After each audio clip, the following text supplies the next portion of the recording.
साल 2025 है। पता है आपका वोट कहां गया? 2025 सुनने में फ्यूचरिस्टिक लगता है ना? उड़ने वाली गाड़ियां, रोबोट बटलर्स, शायद वो जेट पैक भी जो हमें प्रॉमिस किया गया था। लेकिन पता है क्या सबसे रियल है? पॉलिटिक्स। और वो भी मजेदार वाली नहीं।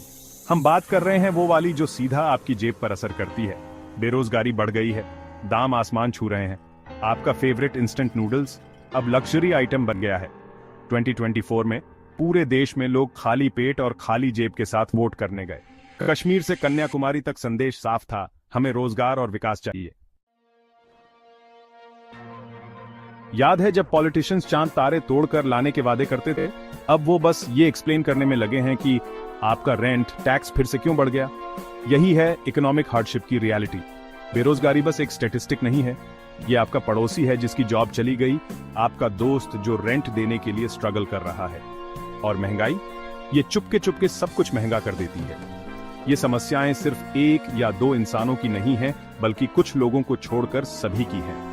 ये एक इंडियन पैंडेमिक है और हर जगह लोग परेशान हैं, क्योंकि जब लोग आर्थिक रूप से असुरक्षित महसूस करते हैं तो वे अपनी जेब और अपने गुस्से के आधार पर वोट करना चाहते हैं, लेकिन मतदान के दिन वे मतदाता नहीं बल्कि हिंदू या मुसलमान बन जाते हैं। इंडिया, दुनिया का सबसे बड़ा डेमोक्रेसी, अभी अभी एक पॉलिटिकल अर्थक्वेक से गुजरा है। आम आदमी पार्टी, जिसे कभी इनविंसिबल माना जाता था, उसे दिल्ली इलेक्शंस में रियलिटी चेक मिल गया। क्यों?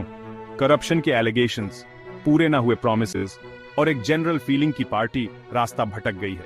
लोग ड्रामा से थक गए थे, एक्सक्यूजेस से थक गए थे, उन्हें रिजल्ट्स चाहिए थे। और फिर आई बीजेपी, स्टेबिलिटी और ट्रेडिशनल वैल्यूज का वादा लेकर। क्या उन्होंने एंटी इनकम्बेंसी वेव का फायदा उठाया? बिल्कुल। क्या उन्होंने इकोनॉमिक प्रॉब्लम्स का कोई सोल्यूशन दिया? ये डिबेटेबल है। सच पूछा जाए तो किसी भी राज्य की हालत ऐसी नहीं है कि हम उसे अच्छा या औसत कह सकें।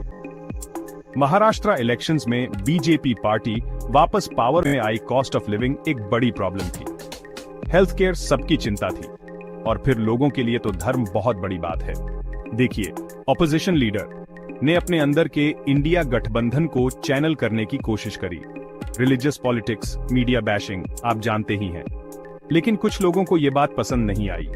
उन्होंने धर्म और जाति के बजाय सिर्फ वोटर बनकर ही वोट दिया। सीख, डिविजिवनेस से कुछ वोट्स मिल सकते हैं पर इलेक्शन नहीं जीत सकते। इंडिया गठबंधन क्या बदलाव के लिए दहाड़ सकती है? ऐसा कहना मुश्किल है, क्योंकि कई मुद्दों पर सभी के अलग अलग नजरिया सामने आए हैं। वक्त के अनुसार उन्हें बात करते देखा गया है। कॉस्ट ऑफ लिविंग बहुत ज्यादा है और हाउसिंग अफोर्डेबिलिटी एक बड़ी प्रॉब्लम है, खासकर यंग पीपल के लिए। सभी पार्टियां अपने अपने वोट बैंक के अनुसार बातें करती हैं, वह चाहे आप किसी का भी नाम लें। क्या वो लोगों की चेंजिंग नीड्स के हिसाब से ढल पाएंगे, या इंडिया गठबंधन आखिरकार एक पॉलिटिकल शेकअप देखेगी? कुछ पार्टियां धर्म तो कुछ पार्टियां जाति के नाम पर बंटवारे का फायदा उठाने में लगी रहती हैं, और ये हमारी कमजोरी है। क्या हमारा वोट ज्यादा अकाउंटेबिलिटी, ज्यादा ट्रांसपेरेंसी और सोशल इक्वालिटी पर फोकस? पॉलिटिक्स बदलाव की हवाएं वोटर की ओर। आप पॉलिटिक्स के बारे में वोटर के बिना बात नहीं कर सकते। वोट देना सिर्फ एक हक नहीं, एक जिम्मेदारी भी है। पर आज का वोटर क्या सच में जागरूक है? क्या हम वोट देते वक्त सोचते हैं, या सिर्फ भक्तों की भीड़ में खड़े हैं? एक तरफ बेरोजगारी बढ़ती जा रही है, दूसरी तरफ नेता सिर्फ मंदिर, जात और धर्म के नाम पर वोट मांग रहे हैं।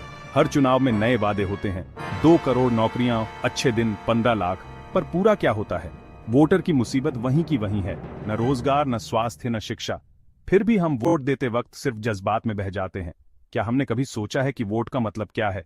वोट एक ऐसी ताकत है जो सरकार बना सकती है और बदल भी सकती है। पर अगर वोट सोच समझकर न दिया जाए तो नतीजे सिर्फ पछतावा बन जाते हैं। वोट दीजिए अपने हक के लिए, नौकरी के लिए, स्वास्थ्य के लिए, शिक्षा के लिए। हम बात कर रहे हैं जेन जी की, जो स्मार्टफोन्स और सोशल मीडिया के साथ बड़े हुए हैं। वो ज्यादा डाइवर्स हैं, ज्यादा प्रोग्रेसिव हैं और पॉलिटिकली ज्यादा एंगेज्ड हैं किसी भी पिछली जनरेशन से। और वो ही हैं जिन्हें हमारी जनरेशन की मेस इनहेरिट करनी है। तो इसमें कोई सरप्राइज नहीं कि वो क्लाइमेट चेंज, सोशल जस्टिस और इकोनॉमिक इनइक्वालिटी जैसे इशू पर एक्शन चाहते हैं। वो सिर्फ ट्वीट नहीं कर रहे, वो वोट भी कर रहे हैं। ऑल्टरनेटिव वॉइसेस का उदय, एक नई उम्मीद या झूठे प्रॉफिट्स। पॉलिटिकल पोलराइजेशन और डिसइल्यूजनमेंट की दुनिया में कोई आश्चर्य नहीं कि लोग ऑल्टरनेटिव्स ढूंढ रहे हैं।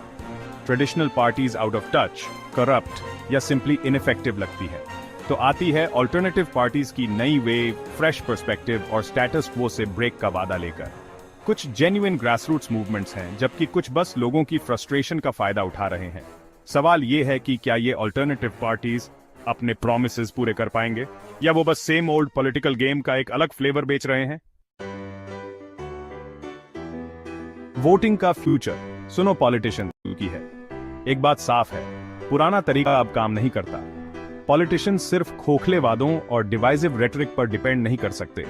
लोग अकाउंटेबिलिटी, ट्रांसपेरेंसी और हमारे चैलेंजेस का रियल सॉल्यूशन चाहते हैं। वो ऐसे लीडर्स चाहते हैं जो उनकी स्ट्रगल्स समझें, न कि वोट्स के लिए उनका इस्तेमाल करें।